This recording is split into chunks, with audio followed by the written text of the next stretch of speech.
Our energy and passion is a well full of unreturnable gold of unknown depth. If this were life, we do best to spend wisely, just in case the depths were shallow. But it's a game, so dig deep and spend every piece just in case the depths are infinite. The regret of burning out early pales in comparison to having a lot left in the tank in the end.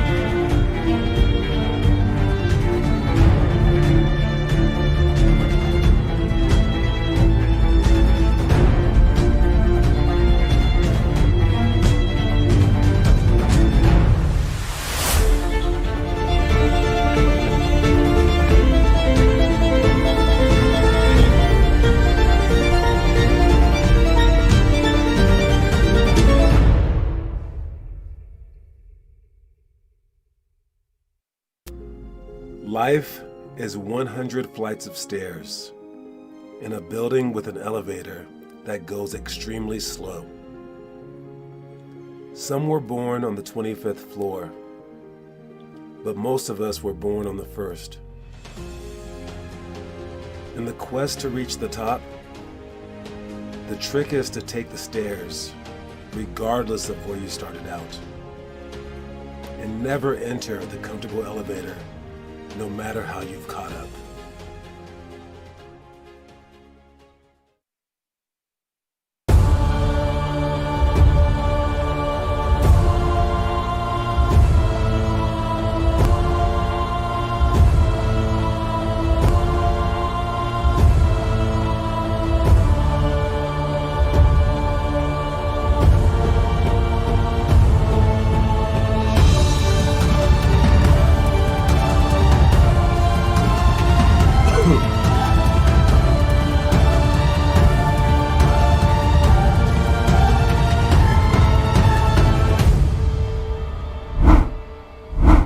Welcome to Limitless Hoops.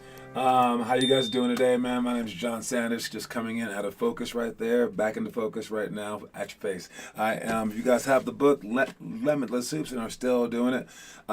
You make me jealous because I wish that I could kind of go back in time, man. I never thought that I would really be that person.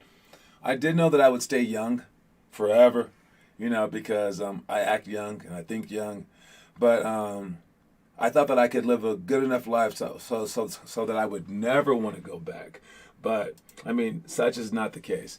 You always envy the past. You always envy, getting another chance to do it all over again. But, I'm going to still go forward, but just know that you guys hold my jealousy. I'm not sure if I would have, done it or not, like I always say, but you guys have chances that no one else really has. So, your chance today, if you happen to be a junior. All right. If you are a junior, you are your challenge for the day, as listed in the book. Again, I'm gonna tell you guys this stuff just in case you don't have the full book. All right. So I've been telling challenges every single day for the first 12 days. We go over the movie of the day, and we talk about it. But for the next 12 days, we go over the challenge of the day. And each grade has their own challenge. It goes throughout the year. I didn't speak about 11th grade yesterday, so I'm going to mention that one. So any 11th graders out there, you're supposed to take on the Chastain Challenge. Complete your 5 chosen items. The sky's the limit. All right. And the Chastain Challenge you find it on our main page, which is 50allstars.com. If you go there, you can click on curriculum, or you can click on view all challenges just right here. If you click there, you can scroll down. Chastain Challenge is the first one. All right, open it up, and it gives you choices to take from 5 different things: conditioning, health, mentality, skill and strength. For some of the things like strength, you can do ball throw, skill. You can do some of the card stuff. Mentality, it's bed shot or maybe some dribble yoga, dribble consistently and low while doing a 5-minute stretching routine. You can choose whatever you want. You can make it hard, you can make it easy. But if it's a multiple thing like the 7th graders have, where you're supposed to do it 10 straight months, you would choose a different 5 each one from each category. And then over the course of the next 10 months, you choose one that you haven't chosen. So eventually you'll take care of all 50 items. All right, so that's like the ultimate. That's only for the 7th graders. But again, if you feel like doing this, you can do it. Or if you just want to do it for 1 month, it's good. Chastain Challenge is named after Finley Chastain because she was dominant and she is dominant. And that was her line of thinking, just an everyday thought process. So just know that people like that are out there. All right. The next thing, what's up, Zach Carter? What's UGG? What is UGG, Zach Carter? What's up? My bad. For the next one is the 12th grade one. You're supposed to be taking on day 23 of our 4-week weekly improvement challenge. I urge you guys to at least do this in your mind. Okay, I understand that writing is a hard thing because, we all use like cell phones now. But this challenge is the way that great people think. All right. This is the way that great people think. So for this challenge, for this, what is it called? The Weekly Improvement Challenge. Again, you can see it on our website. It's right here. The Weekly Improvement Challenge it's so important. Okay, so weekly improvement, you're right here. Every day for 7 straight days. You start on Sunday, 7 straight days. You're going to either work out or at least look in the book to see the workouts. I mean, that's the first hard part. And when you do your workout, whether it be for your school, what's up, Gavin Witt? Whether it be for your school or for us or for whatever, right? Like a practice, anything. You can even do this for class, whatever. Whatever you sucked at, whatever like you were bad at, because I'm sure that you weren't perfect, especially in our workouts, right? Whatever you were bad at, you write it down. That's it. That's the challenge. Easy, right? All right. Well, you're going to write down 7 things by the end of the month. Or by the end of the week, sorry. And then the following week, you will show up to practice or the workout 30 minutes before or stay 30 minutes after. And you will do each of those 7 items for 4 minutes. So you will get an extra 28 minutes of workout in. You can use the extra 2 to glance at the paper or whatever, okay? So you just work out each of them for 4 minutes apiece. And you do it every day for the following week. That's it. That's a 1-week improvement challenge. But now this says weekly. Normally, I would say to do it for 4 consecutive weeks, if you can handle it. So while you're doing your 28 minutes, whatever, as soon as the workout starts, you gather a new thing that you're bad at. Even if it's just like writing down plays or like some kind of concept, whatever. You're just practicing for 4 minutes.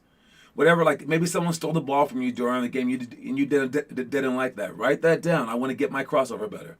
And then you work on it for 4 minutes the next week among your other 6 things. All right? It's that kind of mentality that will forever progress you. So basically, if you ever do bad, it's just good. It's just greater. All right? If you're ever like, I don't know, beat up during a game, like Michael Jordan was. And back in 1989 and 90, he was beat up by the Detroit Pistons. Without him getting beat up, he wouldn't have become Michael Jordan because he got into the gym and got stronger. They made him get stronger by beating him up. So it's like if you can't keep someone down with like negative, they're only going to get more and more and more and more positive. All right, so that's what this weekly improvement challenge is, and that's what the 12th graders are supposed to do today. I know we have no 12th graders, but I'm going to say them anyways, and that's all there is to it. All right, Noah Masseth, what's up? Noah Masseth, the most improved player over the last month in our program, by far the hardest worker. And if you look at our website, you get to see on the rosters page right here, you get to see Noah is killing it. All right, 27. But that's because Connor is in the middle of a season. I have never seen someone in the middle of their season, high school season, get this high up in our attendance starting in January. I've never seen anyone in the history of our program show up to as many workouts as he has during their season. You know how like Blaze, Andrew, Roey, Sean Amin, those guys haven't come. because they have high school seasons. Of course, it's hard. All right, you can't do like 2 teams. Connor is doing 2 teams.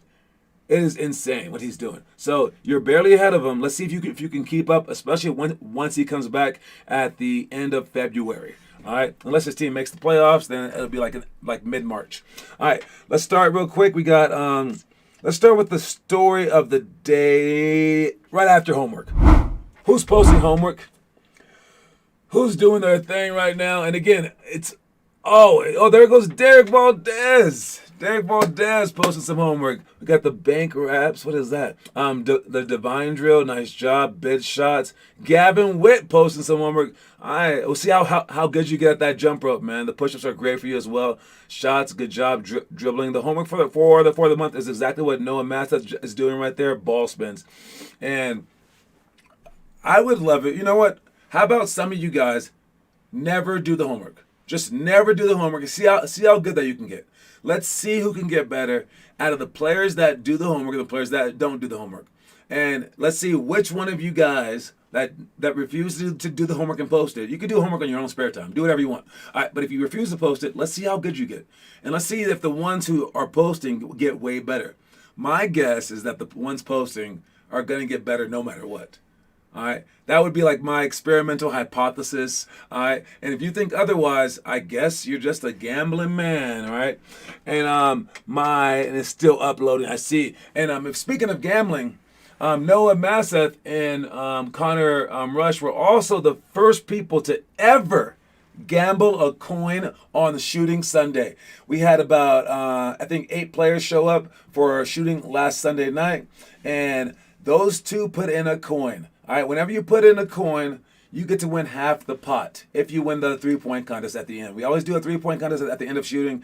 And if you didn't put a coin in, basically no one wins then. Then we get to keep the coins. All right, but if you put a coin in and you win it, then you win 2 coins or whatever half the amount of coins are. So if 8 people put in coins, you can win 4 coins just by putting in 1.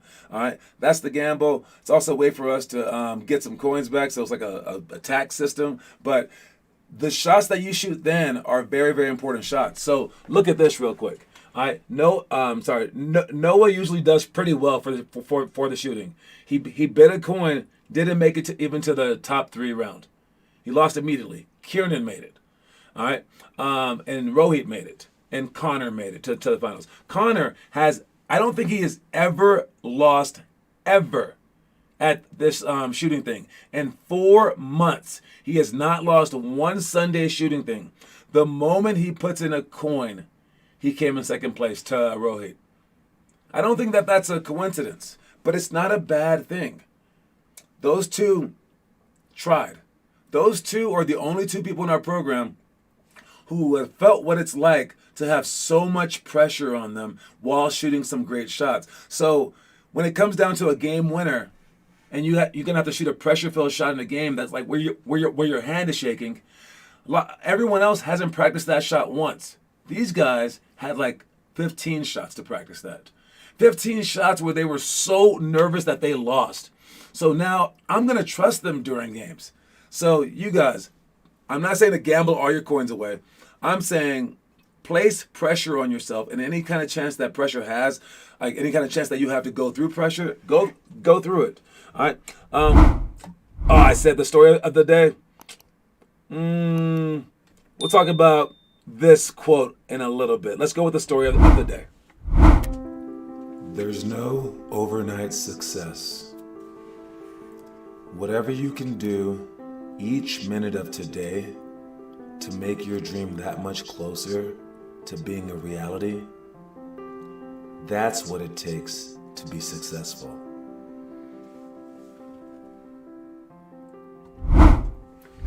I used to hear this all the time growing up. All these like famous people like Muhammad Ali and stuff, they would be like, yo, people thought that I just got good overnight, like magic. And he goes, man, they don't know that it took me like 10 years to become an overnight success. Or if you look at like, if you like music, you see someone's like album drop, and then their follow-up album like 2 years later sucks and only has like 1 good song, and then the next one only has like 2 good songs. And you're like, what happened to them? Their first album was so amazing. It's like, dude, That was 20 years of my life of writing. And for those 10 tracks. Like, they put in a lot of work for you to just hear about them right away. And that's kind of the sad part about the trick of celebrityism and like athleticism and like, just fame in general, is that people think that it was just a thought. Like someone just woke up and was like, you know what I'm gonna do? I'm gonna become the best basketball player on earth. Do I? Yeah, I'm gonna do it. And then there's just the greatest. No, it took so much work for them to be that at that level. So much grind, so much like losing, so much like failure, so much sucking, so much like blood, sweat, and tears. Like it was horrible. And then when you see them and you're like, Kevin Durant, oh my God, can I have your autograph? And he's like, yo, what's up, dude? And he's like, walks away and he goes into his limousine or something like that, his private jet. You're like, wow, his life is so easy. I wish I were tall. I wish my name was Kevin. If my name were Kevin, I would be him. No, it takes a whole lot more than that. All right, it's all the stuff that you're going through, where you just like the final results. All right, and it takes an everyday, as the video said, an everyday, every minute attitude to eventually become an overnight success. All right, so if you want to do that, start thinking every minute counts, every day counts. All right, start thinking like, what if I die tomorrow? What if I get injured? Like whatever. Like today matters. Every single day matters. And if you think that way, man, it's a great habit for the future because your job will appreciate it if you're not an NBA player. All right, and your family will appreciate it as well, and the world will appreciate it because the world needs people that think on an everyday mentality because so many people just gloss over the fact. Like there's this movie called Click where this guy just keeps fast forwarding through like the hard parts of his life with this like fake remote control that was like ruling the universe or something like that. And then he just like starts missing like crucial elements of his life because he starts to remember he wants to fast forward through certain things. And then all of a sudden he's like dying and he's old. He's like, what did I do? Right? You have to relish every single moment. So try to do that to yourself. All right. Tomorrow's workout for our practices, we're not going over this stuff. We're doing middle school stuff only. But for elementary, this is the stuff that we will be doing on Thursday. All right. Tip drill, one-on-one wing and one-on-one rebound. Oh my God, that's an awesome drill. I can't wait for you guys to do the one-on-one wing and one-on-one rebound. Yeah, you guys just like crash into each other for rebounds and stuff. I love this drill. We're going to go hard as hell doing this. All right. Hard as heck doing it. Can I say hell? I don't even know. Beat me out if I can. All right. Not in help equals points. We're going to play a game for 10 minutes. Then zone 1 or 2 guard front. I'm going to talk about some zone. And then hopefully playing the last 20 minutes. I want these practices should be 30 minutes of scrimmages, but we have to understand stuff a lot faster. So let's get to that point. Anyway, that was the Thursday stuff. What we're doing tomorrow, the legit stuff that we're doing tomorrow, is horseshoe shooting. This is one of our warm-ups, so we will add to our warm-ups slowly. Now we're just doing like layups. I had you guys do like spin move layups the other day for our games. We will be adding the horseshoe shooting. That's just starting from the low block, curling around to the opposite elbow. All right, it's super easy, but I'll show you anyways. All right, so basically, if I had half court right there, all right, you start right here. There's a line of people like that, all right, and the first person goes around like this and then passes the ball. The second person, this guy also has a ball. All right, the second person, as he shoots it, he goes around and he gets a ball. After you shoot it, go get your rebound, pass to that guy, and then get in the back of the line. As he's shooting it, the guy who passed it to him goes around him. It's silly easy. All right, but what we want to do is to make sure that our inside foot is turned and our hands are ready to shoot, that we're low and we're shooting it fast. So that's about as simple as that drill is. If you guys are watching this, make sure that you guys do that in practice so that everyone understands the drills a lot faster, so we can get a lot more shots up. Then we have 180 poly for shots. 180 poly. We actually have done this in practice before. Oh no, we haven't. We've done 180 tangent. For 180 poly, 180 poly looks like this. Okay, we're gonna have two guards out, a guard right there, and for poly, we go to the empty side, like this. Because this guy's going to go from here, go down, and come all the way over here. But now this guy's is in the way. He's in the way. Get out the way. How he gets out the way, as soon as he dribbles out, he cuts back door. Comes off the screen, and since it's Polly, he's just gonna go. He's gonna fake down, come off the screen. And then we're gonna pass it to him. And this guy's gonna penetrate and then try to pass to anyone. This guy can take his place. He's going to try to pass to anyone. He can come up. He can come down. He can pass to anyone he wants. As soon as he makes the pass, he will shoot the shot, but then there will be people off the court. We'll pass it to the extra guys because we're doing this for shots. So everyone else will get up shots. All right, so we're doing 180 poly, and I missed the 180 part. My bad. All right, so since it's 180 poly, that means that we're going to do a handoff first. So we're going to dribble over and hand the ball off. All right. As he comes over for the handoff, he's going to dribble to right there. During that time, that guy should have already switched sides because obviously we're going to go this way. He cuts back door, and the guy that handed the ball off initially, he fakes and he comes over the screen. He does the poly cut. And now it's the same exact thing. He's going to rip through, either shoot himself or pass the ball to someone else, and then the other three people out of bounds will pass the ball to the extra people. So this is 180 poly for shots. If you didn't understand that, then you're probably not a visual learner. We can do it. I will say it again during practice. Then we will say it. And then we will do it. So you'll get the learning in many different ways. All right. Then we have our pick and roll defense. Basically, for pick and roll defense, guys, we'll talk about it in depth, but I want you guys double teaming the crap out of anyone that uses the pick and roll. As soon as they use the pick and roll, you press the bomb button and you just go tackle them, okay? Two people, go tackle them. If you're guarding the man, go up to him. Other guy who's guarding the screener, go tackle them, okay? But you're not really tackling them. You're gonna put your hands up. You're not really trying to steal. You're not trying to steal the ball per se, but you're trying to pressure him. And then someone needs to rotate over to the guy. Right now, what we're doing and why I'm saying tackle him is we're not doing anything. They're coming off screens. And you guys are just standing still.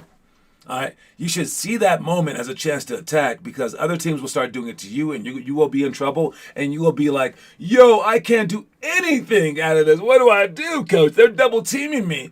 And I'll be like, well, I told you to double team them. And if you had double teamed them, the worst case scenario is that they could beat you. And if they beat you while you're double teaming them off the pick and roll, see how they just did it. What did they do?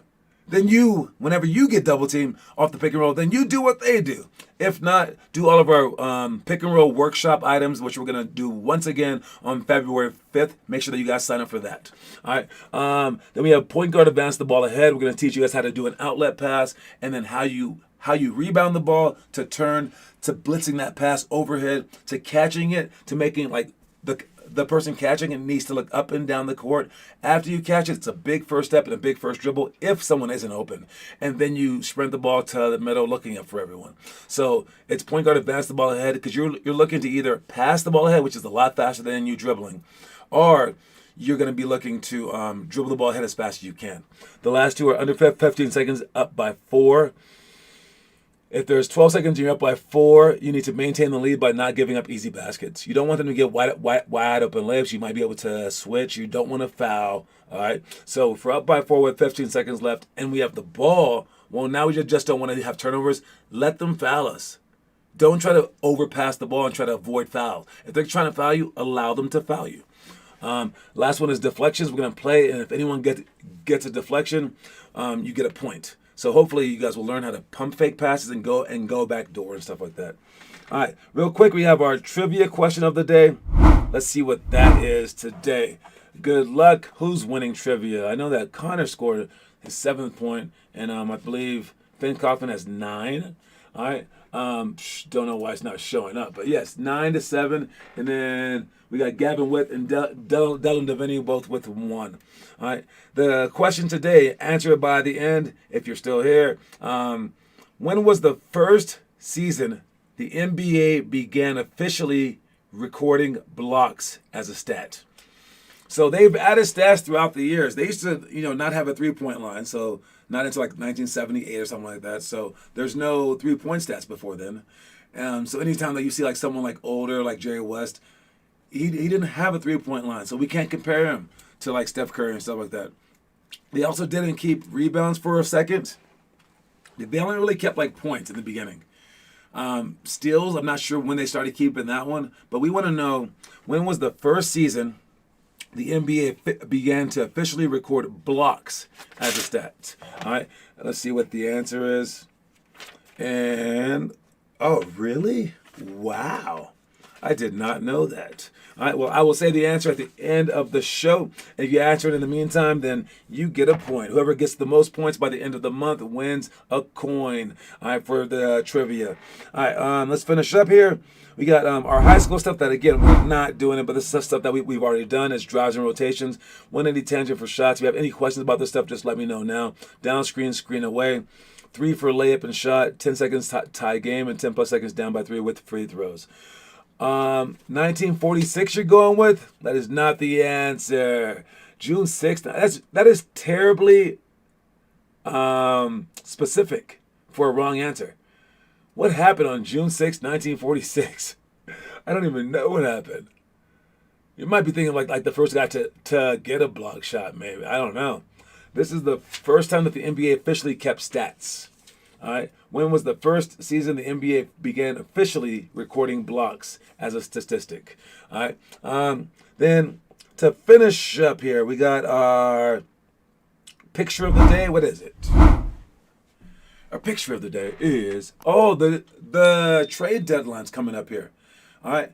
I have a question for you guys. How would you behave if teams could trade you? Like, basically, you paid to be a part of my program. If you're a part of like a school program, well, then you're just on the team. They could, at the very least, cut you. And if you get cut, not like physically cut, but like cut from the team, then you're just not on the team, but you're still going to that school, right? Think about if there was like a trade system, which I don't know if I can create that. I wouldn't want to maybe, but if there was a trade system where not only did you have to like stop playing for your team, you were on another team. And you got traded for another guy, which means that this guy didn't want you. You had to play against your old team that traded you away. Before you got traded, how would that change your mentality of going every day? Would that make you play harder, or would that make you like play more scared? If you knew that the team could trade you the moment that you messed up.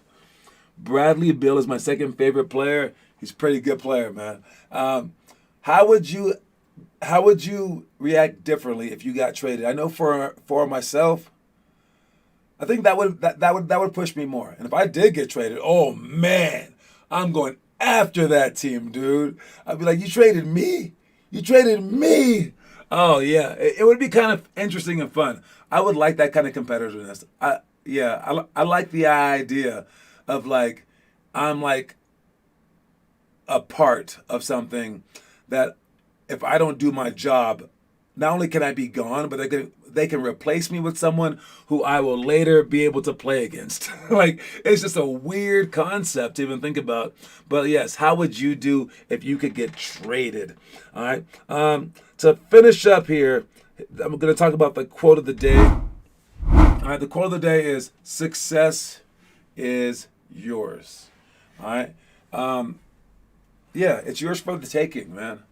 Like I said before, I'm super jealous of all you kids because you guys have a chance to do amazing things.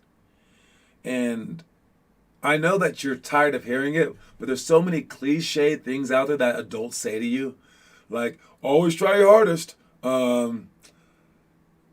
There's no perfection like a good perfection. Like something like, there's all these like weird like little sayings, right? And you hear them and you know them. Practice makes perfect. All that stuff. And like always be honest, have integrity. Like work twice as hard to get half as much. Like stuff like that. But I'm sure that you hear some bad stuff too. Like maybe some adults occasionally tell you that smoking cigarettes is cool. I don't know. But the majority of stuff that adults say to you is pretty spot on. And it's like stuff that you see in movies where there's like a theme for like a cartoon is like, always be kind to your neighbors. Like that kind of stuff. Yo, these things are absolutely true. And the bad ones are pretty obvious, okay? But these things coming in at like a 99% clef, those things are true. And we're just trying to give you shortcuts. But since you've heard them so many times, you're like, they're just They're just saying that.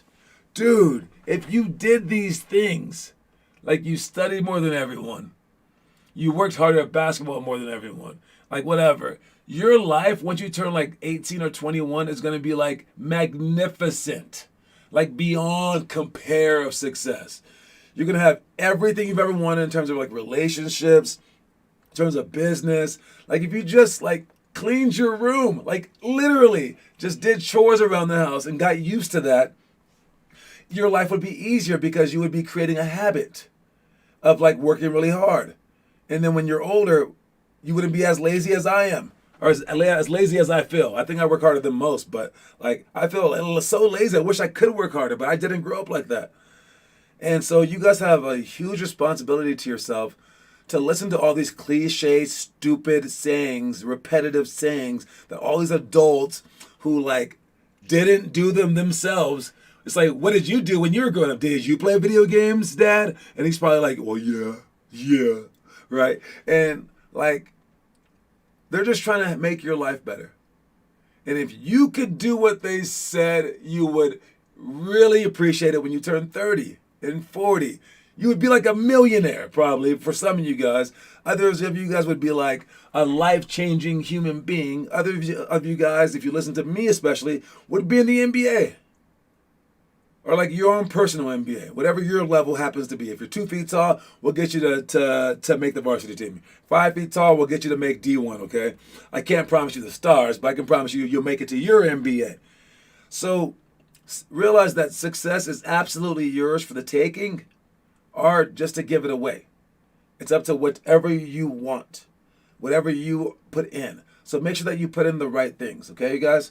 All right. Anyway, that is the quote of the day for tomorrow. All right. Success is yours. All right. Finishing up here. Again, we got a lot of things on the calendar coming up. Make sure that you sign up for it. The biggest one is we opened up our tryouts. Our tryout system is not like most teams. We're not going to try out kids. We will have them try us out. Anyone who like sees our program and wants to stay and doesn't cry the first day is our kind of kid. All right. If you want to work hard, that's the kind of kid that I want. Period.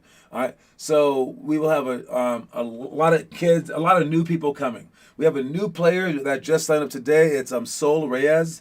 She is a 5th grade girl. All right. We're gonna see how good she is. Her mom was a college swimmer, so she has a D1 parent, so she'll probably come in with a different mentality, like a lot stronger mentality. So we'll see how that goes.